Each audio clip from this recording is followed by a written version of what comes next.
Hello crafty friends, it's Jess from jesscrafts.com, and today I have a birthday card to share with you, and it features the Dragon set from Sweet Stamp Shop.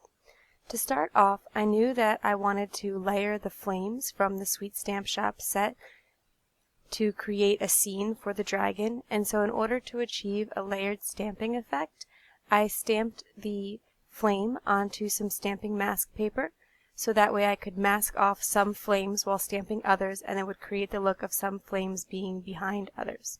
So I have Inkadinkado stamping mask paper here.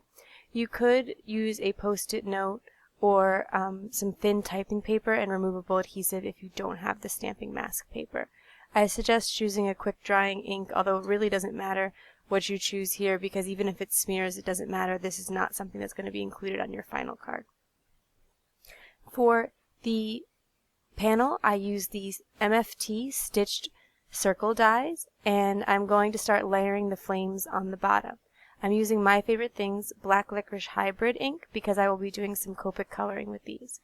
I had considered using the solid flame stamp to color in these stamps, and I really do like that they offer that option where you could take the solid flame and stamp it over this outline flame and create instant color using some pigment inks or some dye inks.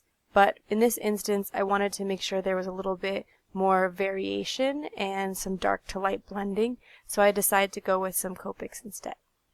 In order to create the effect of some of the flames sitting behind the others, I stamped two flames, then covered them with the stamping mask paper, and stamped a flame in the center and then off to each side, overlapping the flame with the masked flame. Once I have the initial one set, I want to add a few more in for detail, and so I'm going to move the masks around.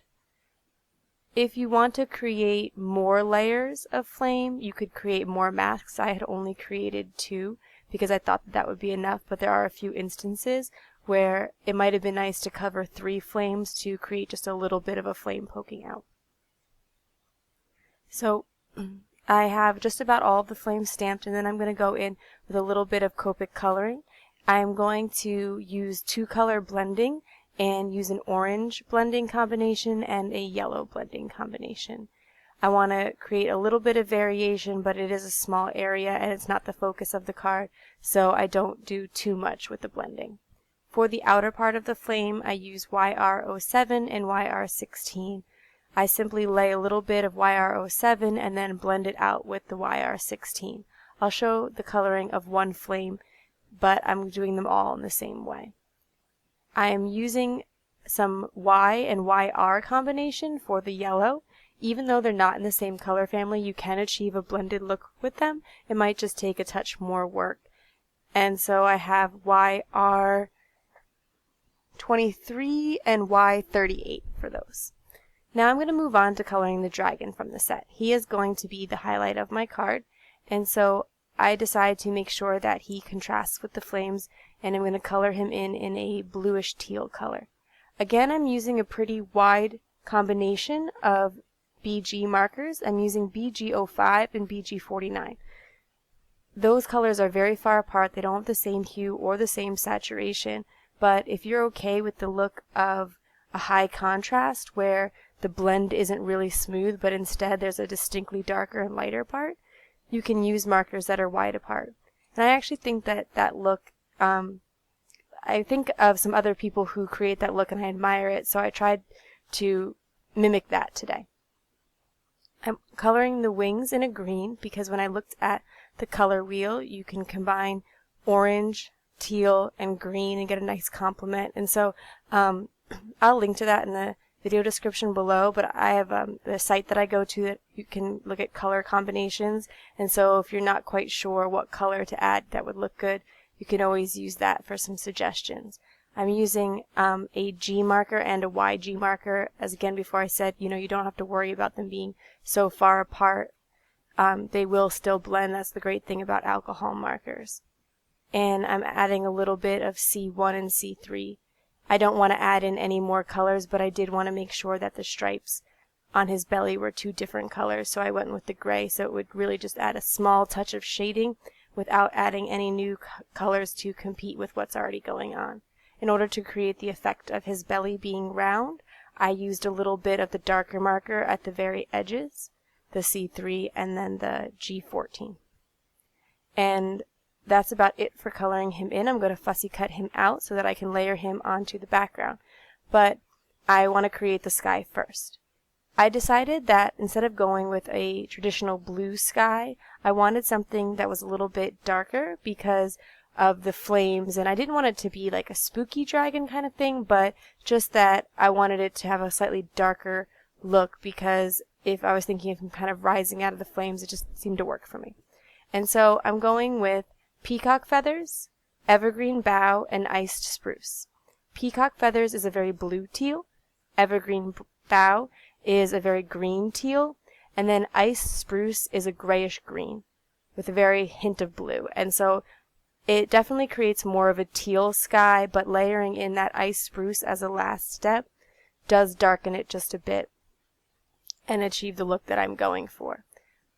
And once I have finished blending it out, I realized that it's kind of created a similar color to the dragon, the way that I colored the dragon, and I decided that I need to add something for a little bit of contrast, and I'm going to stamp some of the smaller flames from the Sweet Stamp Shop dragon set so that I can add them around him and bring more of an orange highlight to him so that he will stand out more.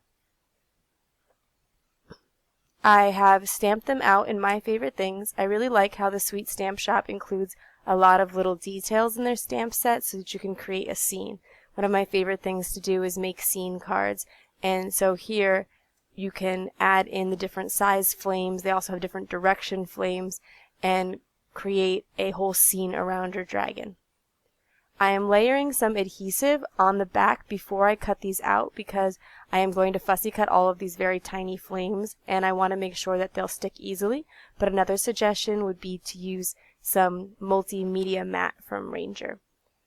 In order to get just a slight bit of blending, I only use the YR07 marker, but I color over again on the bottom to create a slightly darker effect on the bottom.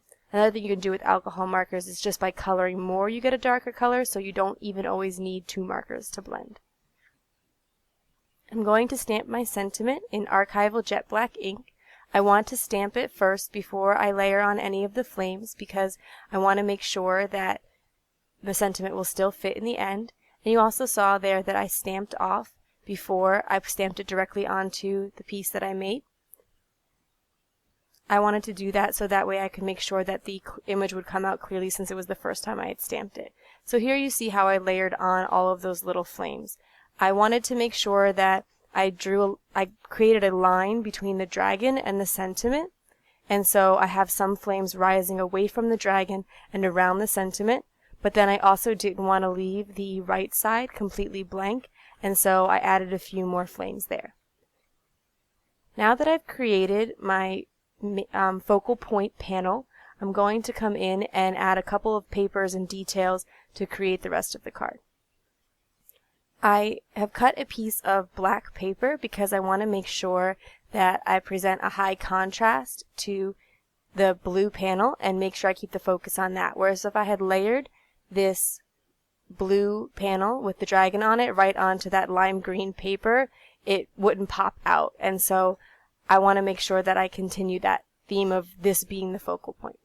So I take the lime green paper that pulls in the green from his wings and layer it as the bottom layer of the card, put the black on top of it, and then I know that I want to incorporate this orange paper in here because of all of the other orange in the card, and so that I don't have a lot of simple black cardstock showing. Since I had used the MFT stitch circles to create my panel, I cut a few more of the different sizes out of the orange paper. This paper is from Basic Gray Lauderdale. It's a really old paper collection, and it was just something that worked well with the colors that I chose. I realize that sometimes it's frustrating to see papers that you can no longer get a hold of, but I think it's also important for us to kind of go into our collections and use some of the stuff that we have too. So unfortunately you wouldn't be able to purchase this paper, but you could look in your collection for something similar. So I am just kind of fussing around with how I want all of the paper layers to be. I generally find that it's important to commit to one corner and then work from there, because if I try to start from the center, sometimes I don't leave enough room on the edges, and I want to make sure that there's a little bit of black in each corner showing, and so that's why you'll see that I save the center panel, the focal point panel, for last. I find that it's better to use some of the small circles from the MFT set because I don't want anything that's as large as the focal point panel, because it will cover way too much of the black. So once I have it all finished and it creates a nice diagonal line and adds some interest with them being a little bit offset each time, I'm going to trim the edges with a non-stick scissor, because there is some adhesive on the back of each of those panels that would stick. I also cut out this black panel with the Lawn Fawn stitched rectangle die so that I can keep the stitching consistent throughout the card. And that's it for my card today. If you enjoyed this video, please give it a thumbs up. I'm going to leave you some links to the different products in the video description below. If you're interested in some more crafty videos, you can subscribe to my channel. Thanks for watching. Bye.